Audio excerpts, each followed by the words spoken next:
Meditaciones, libro 3, Marco Aurelio.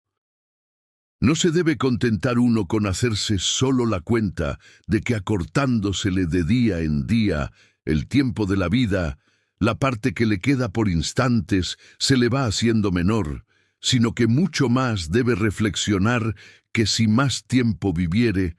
estará siempre incierto si una igual disposición de mente en que se halla le acompañará en adelante, pronta para la inteligencia de las cosas ocurrentes y para aquella meditación que de suyo conduce al verdadero conocimiento de las cosas divinas y humanas. Por si una vez la razón empezare a flaquear, por más que no le falte a uno ni la transpiración, ni la nutrición, ni la fuerza de imaginar y de apetecer, ni de otras facultades semejantes, con todo, se le apagará el vigor para poder usar de sí mismo, para cumplir a la perfección con su deber, para ordenar y arreglar bien sus pensamientos y para resolver con madurez si ya es tiempo de darse la muerte. Finalmente, para ejecutar todas aquellas cosas que piden una razón ejercitada y vigorosa. Conviene, pues, darse prisa, no solo porque, por momentos,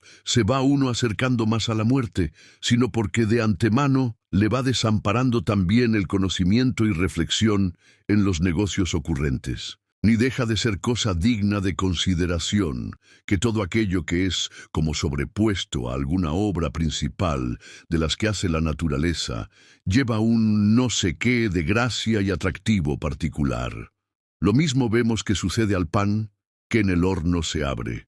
Y no obstante eso, aunque aquellas hendiduras son de algún modo fuera de la intención del panadero, con todo, le dan hermosura y excitan muy particularmente la gana de comerlo. Asimismo los higos, cuando están muy sazonados, suelen abrirse, y en las aceitunas reventadas de maduras, el mismo distar poco de la corrupción añade al fruto una estima y aprecio singular. Y si uno se pusiese a considerar despacio, y en particular la naturaleza, hallaría que el inclinarse hacia abajo las espigas, que la melena del león, que la espuma en la boca del jabalí, y por abreviar, otras 1000 cosas más, aunque por sí mismas ninguna hermosura ofrezcan a la vista, no obstante, por ser añadiduras que de suyo van con las demás obras de la naturaleza, a un mismo tiempo las hermosean y causan admiración.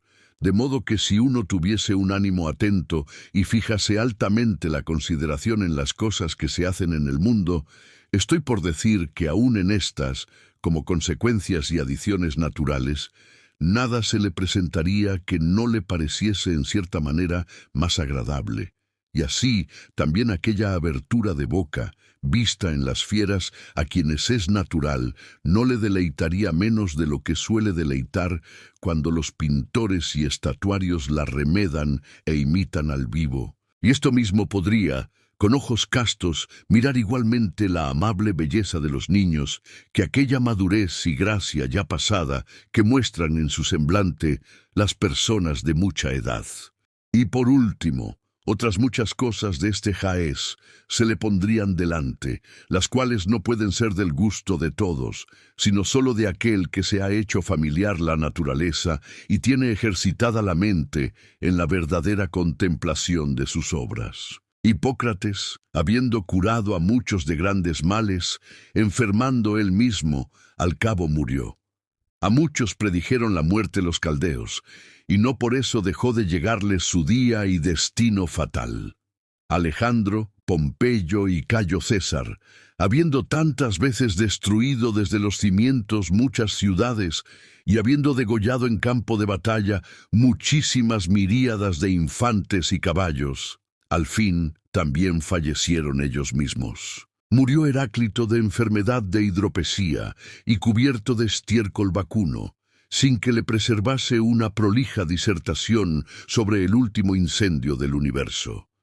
Demócrito murió comido de piojos, y piojos, bien que de otra casta, quitaron la vida a Sócrates. Pero, ¿a qué viene todo esto? ¿A qué ha de venir Te embarcaste, hiciste tu viaje, llegaste al puerto, desembárcate, que si es para vivir otra vida, ni aun allá echarás de menos a los dioses. Pero si es para quedarte del todo sin sentido, acabarás ya de verte agobiado de penas y privado de gustos, no sirviendo ya a ese vaso inmundo de tu cuerpo, que es de condición tan inferior y que de suyo debiera servir como esclavo, puesto que en el hombre la una parte consiste en la mente y espíritu, la otra no es más que tierra y podre. No malogres el tiempo de vida que te queda en averiguar vidas ajenas, a no ser que lo hagas con la mira de servir al público. Quiero decir que no revuelvas en tu imaginación qué hace fulano y por qué lo hace,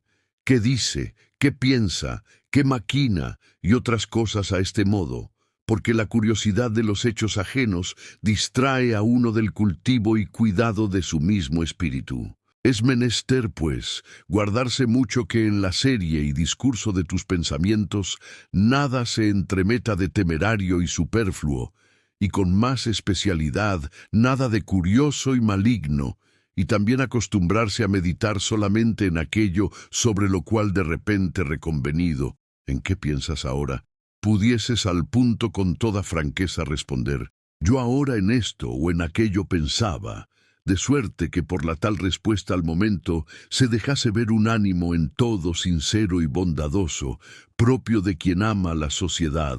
de quien desprecia los placeres, y de una vez echa de sí las ideas de una vida mole y afeminada, de quien ni tiene temor, ni envidia, ni sospecha contra nadie, ni otro afecto alguno desordenado por el cual te sea preciso avergonzarte al decir claramente que aquello era lo que en la mente tenías. Porque un hombre de esta clase, debiendo sin más pruebas ser reputado por un varón perfecto, viene a ser como un sacerdote y ministro de los dioses, que se sirve como es razón de aquel numen que tiene en su pecho consagrado.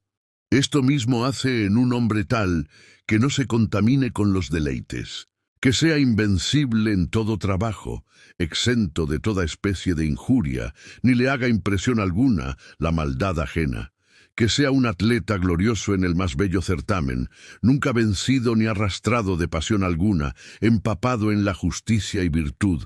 abrazando con toda el alma cuanto acontece y dispensan los hados, entretenidos rara vez y nunca sin grande necesidad y utilidad pública, en pensar lo que otros dicen, hacen o maquinan, únicamente para sus mentes, en perfeccionar sus acciones, y está atento continuamente a la parte que le cabe en el repartimiento de los hados consiguientes en el universo, y así, en lo uno, cumple con su deber, y en lo otro se persuade que las disposiciones son santas, puesto que la suerte que a cada uno en particular se le ha destinado, sobre cuadrarle muy bien,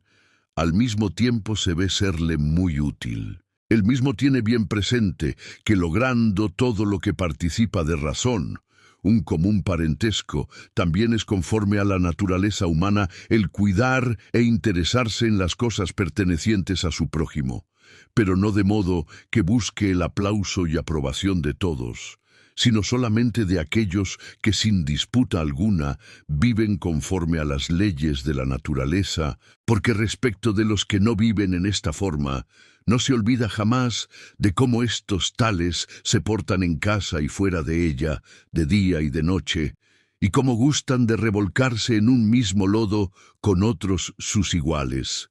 Por consiguiente, tampoco cuenta con las alabanzas de aquellas que de sí mismos no están satisfechos. No hagas cosa alguna de mala gana, ni hagas tus cosas sin respeto al bien común. Nada harás sin examinarlo de antemano, ni lo harás arrastrado de alguna pasión. No busques un adorno afectado de palabras para explicar tus pensamientos. No seas amigo de hablar demasiado, ni hombre de muchos negocios. Antes bien, procura que ese tu Dios, o tu espíritu, sea el conductor y como el ángel custodio de un varón grave, de un anciano, de un ciudadano amante del público, de un romano, de un príncipe, a partirse de esta vida sobre la marcha, al mismo punto que oyere la señal de la retirada. Nunca necesites de juramento ni de testigo alguno para ser creído. A más de esto, mantén un semblante placentero, indicio de un ánimo que no necesita de ministerio exterior, ni de que otros le procuren su tranquilidad interior.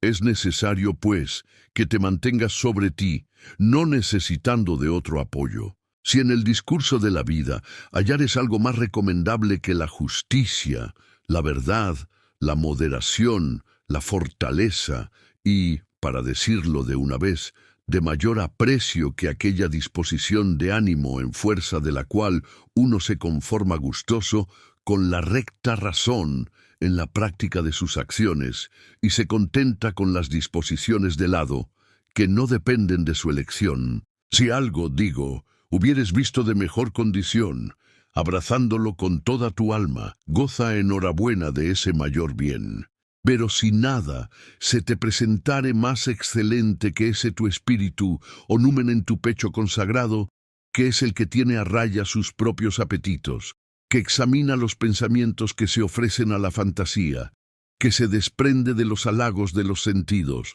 como Sócrates solía decir, que se sujeta a sí mismo a los dioses y que tiene cuenta con el bien del prójimo. Si hallares, pues, que toda otra cosa es mucho menor y de menos valor que ese tu espíritu, no quieras dar cabida a otro bien alguno, al cual, si una vez te rindieres, ya no podrás después, sin mucha repugnancia y contradicción, dar el primer lugar a aquel otro que es propiamente tu bien. Y en realidad de verdad, no es conforme a justicia y razón que ningún otro género de bien, como es el aplauso popular, el mando, la riqueza, el deleite, se atreva a disputar cara a cara el primer lugar contra el bien honesto, propio de la razón y sociedad.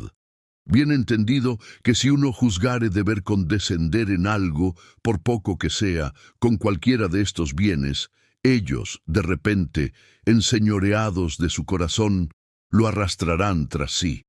Digo, pues, que escogiendo tú de buena fe y generosamente lo mejor, te afirmes en ello, y sin duda lo mejor es lo más útil, y en que deberás mantenerte si te conduce como a racional, y huir si como a dominado del apetito, y sobre todo, procura conservar un juicio recto y libre de preocupaciones, para que con toda seguridad puedas hacer un examen verdadero. Jamás califiques de útil para ti mismo lo que tal vez pueda empeñarte en faltar a tu palabra, en desestimar la modestia, en aborrecer a otro, en tenerle por sospechoso, en abominar de él, en mostrarte doble, finalmente, en apasionarte por alguna cosa de las que no pueden hacerse sino a puertas cerradas y tiradas las cortinas. Pues quien a todo lo demás antepusiere su mente y alma, no habiendo para él cosa más sagrada que el culto, y por decirlo así, que las religiosas ceremonias de la virtud,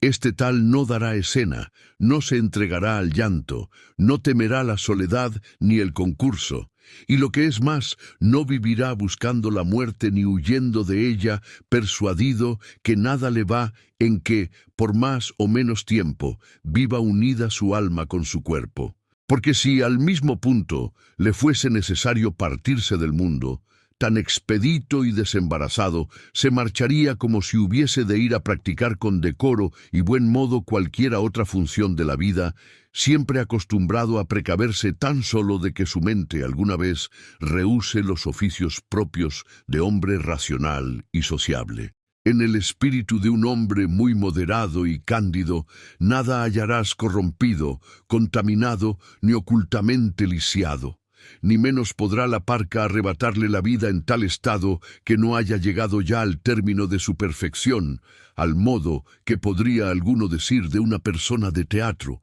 que se salía de él antes de dar fin a la acción trágica que representaba. A más de esto, en el mismo jamás verás cosa alguna servil, ni afectada ni postiza, ni sectaria o sediciosa, ni que se resista al examen, ni que pretenda quedar oculta. Tendrán cuenta con la facultad opinativa, porque todo depende de ahí, para que jamás se introduzca en tu espíritu alguna opinión repugnante a la naturaleza y condición de un viviente que participa de razón. Y lo que la tal condición requiere es reserva en el juzgar, familiaridad para con los hombres y obediencia a los dioses. Echando, pues, de ti todo otro cuidado, pon solo la atención en estas consideraciones, y al mismo tiempo acuérdate que cada uno no vive más de lo que es el tiempo presente en que vive, que es un punto indivisible, y que todo el resto de su vida o ya lo acabó de vivir, o es incierto si lo vivirá. Es, pues, un nada lo que uno vive, un nada el rincón de la tierra en donde pasa su vida, un nada la más extendida fama de la posteridad, fama propagada por la sucesión de unos hombrecillos que muy en breve se morirán,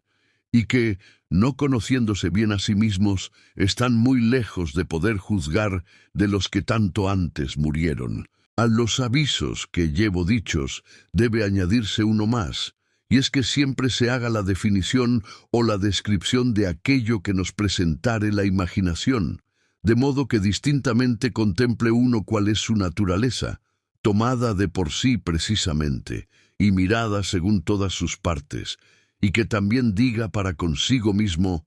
tal es el nombre propio y peculiar de la tal cosa,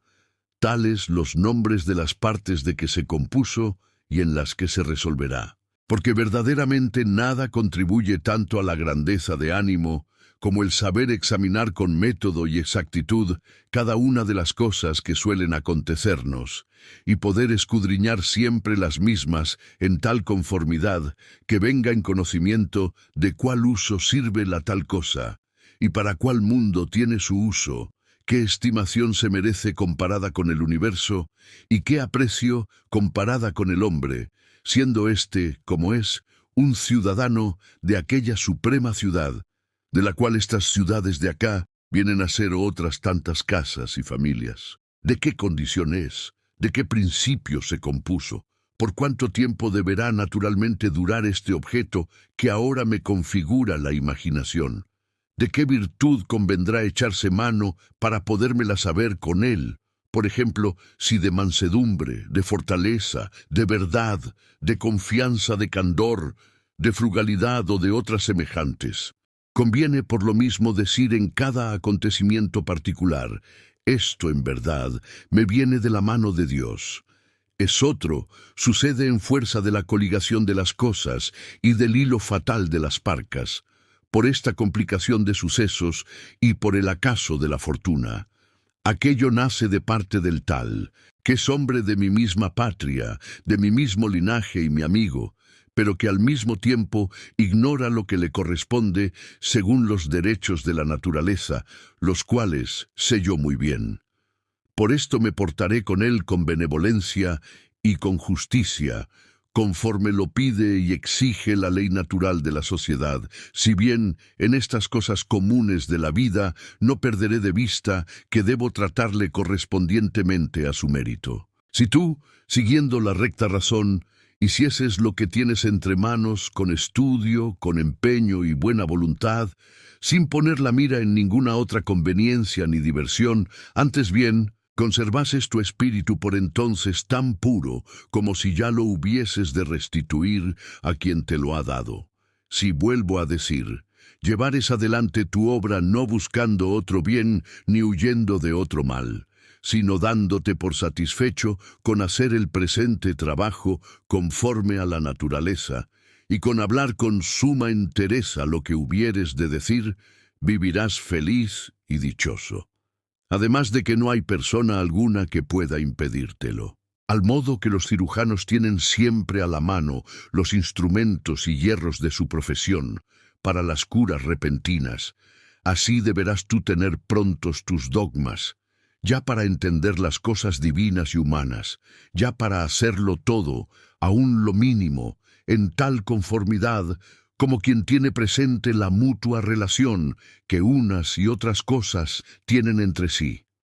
Por lo que ningún oficio podrás hacer debidamente para con los hombres sin el tal respeto a las cosas divinas, ni tampoco al contrario. No te extravíes más, supuesto que no has de tener tiempo para acabar de leer tus comentarios, ni las proezas de los antiguos romanos y griegos, ni los apuntamientos que entresacas de los libros y reservas para el tiempo de tu vejez. Date, pues, prisa en llegar al fin, y dejadas las vanas esperanzas, si tienes cuenta contigo mismo, procura mirar por tu bien. Porque esto aún pueden hacerlo los que no saben cuántos significados tienen los verbos de robar, de sembrar, de comprar, de descansar, de ver lo que se debe hacer, lo cual no se ve con los ojos corporales, sino con otra cierta vista interior. Tenemos cuerpo, alma y espíritu. Del cuerpo son los sentidos, del alma los apetitos, del espíritu los dogmas. Ello es así, que el formar la fantasía, las ideas de los objetos, es cosa común a los brutos. El ser impetuosamente agitado, como lo es un títere, conviene también a las fieras, a los hombres afeminados, a un Falaris y un Nerón, a aquellos que no creen en los dioses, a los enemigos y traidores a su patria,